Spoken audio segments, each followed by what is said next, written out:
I can tell you're terrified. You're so terrified.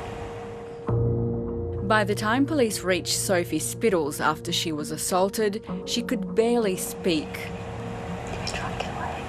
Do you have anywhere you can go? They wanted to know what had happened pretty immediately. I didn't trust that they could keep me safe. So instantly a wall went up like that, bang. How did you find where you lived? Okay. Was he living here? As officers helped Sophie, it's hard to believe that it's their actions that would later make her fear for her life. I knew this was huge and I knew this was going to really affect my life and this was going to shift it drastically.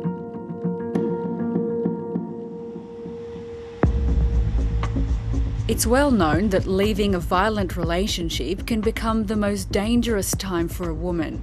So when Sophie Spittles decided to split up from her bikie boyfriend, she put together a safety plan with a friend. The violence was becoming more and more frequent and it was time to leave. So I had a safety plan set up with a friend that if anything untoward, like anything out of my control was to happen or we were at risk, I was going to send through a message to him and he was going to call police on my behalf. It just got out of control very quickly and it just really came to a head in the garage. And I just think as I was trying to go back upstairs, he just lost it. And I ended up having a punch to the mouth, but I fell backwards and hit my head on a concrete stair. Was out cold for about 20-25 minutes. But I was terrified. After she woke up, Sophie acted on her safety plan and sent her friend these messages. We were in an underground car park. The hand of God, I don't know how that message got through to him. Police arrived shortly after. Sophie had returned to her flat with her boyfriend but was trapped inside. I just heard 2 really big bangs. Police opened the door and then I just heard the first whack and then the second whack, and that's when I saw a piece of metal just kind of fly past the bedroom door and I got up immediately and just ran out. Sophie refused to cooperate with police and officers left without a statement. She was fearful of her safety because her ex is a senior bikie. He's previously been charged with more than a dozen domestic violence offences, including stalking, intimidating, breaching bail and assault. Later in hospital, Sophie realised the extent of her injuries. I had a 10-centimetre laceration to the back of my head. I had bruising all over my body. I think the longest bruise I had was one starting at the base of my neck that ran the whole way down my back and down the backs of my arms. While in hospital, police officers again tried to get Sophie to open up, but it didn't work and they seized her phone. The phone was then brought back to the station. They were just looking for evidence to substantiate the assault claim.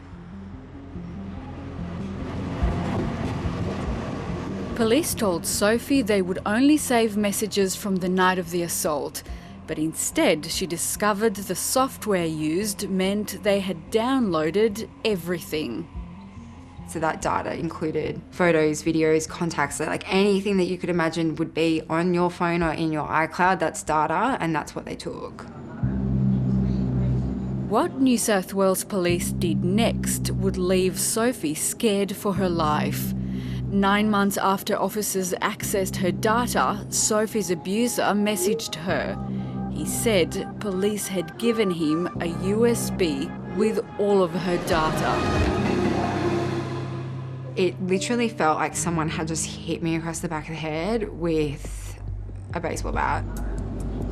The USB stick was given to Sophie's ex by mistake, among other documents which he requested to defend his case in court. They literally handed him the last 11 years of my life to date. It really isolated me in the sense of if I ever needed help, like it was pretty clear I couldn't call police. But I also couldn't call anyone or a support network because all of those contacts were now virtually dead because he had them. When police are handing over a USB containing someone's full phone records, you'd have to say that there has been some form of misconduct that's occurred there. Amy Burton, who's a pro bono lawyer, says what happened to Sophie is a serious breach. If you have a case where all of that information has been handed over, from a court's perspective, I can't imagine how they would say that that information would be relevant. I can't see how that would ever be acceptable. After her privacy and safety was put at risk, Sophie confronted Hornsby Police. She secretly recorded the conversation outside the station. The officer Sophie spoke to was not involved in releasing her private data. You've given a senior bikie full access to my phone. I don't know what you want me to say, Sophie. I've just, what I said in there, you shouldn't have got it. The cops are up. We're going to investigate it, but it has... What happens at the end of that investigation? A bit of a slap on the wrist, don't do it again, brother? I can't tell you what happens. I want to help you now. No, I understand that, but I'm trying to help you understand. I do understand. As a victim... Yeah, I do understand. No, I don't know if you do. I've come to you guys because I'm petrified, and coming to you guys has been the worst mistake I ever made. My life is at risk now because of this. I needed it recorded. I needed someone other than myself to know what was going on because I didn't want this to get buried. This isn't the first time Hornsby police officers exposed a domestic violence victim to serious risk. Just 2 months ago, the New South Wales State Coroner said police failed to prevent a man named John Edwards from murdering his own children. Their mother, Olga Edwards, had reported her former husband to officers, but they didn't believe her and didn't investigate. There's a culture in that police station of misogyny, and it is very apparent when you go in there as a victim, a female victim, alone, unsupported. It almost has a smell in the air. You know you're on your own. 3 weeks ago, a magistrate found Sophie's former partner guilty of assaulting her. He's now on bail and out in the community, waiting to be sentenced in June.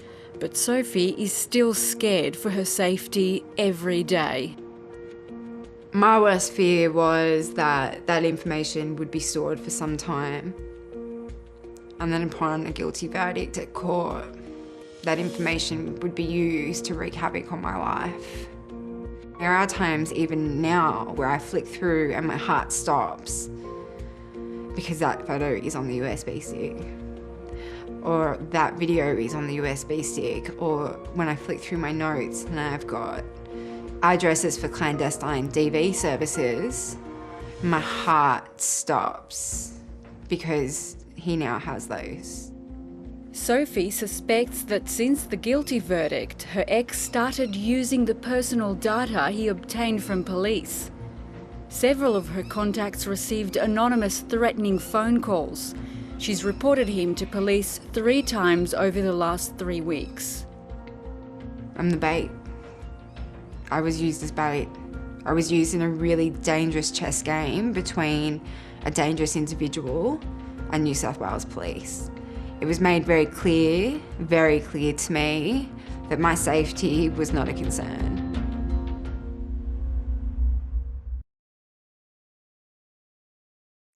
Hi, I'm Lee Sales. Thanks for watching this story. If you'd like to watch more of 730's stories, they are on the left of your screen. And tap on the button below to subscribe and get the latest from ABC News.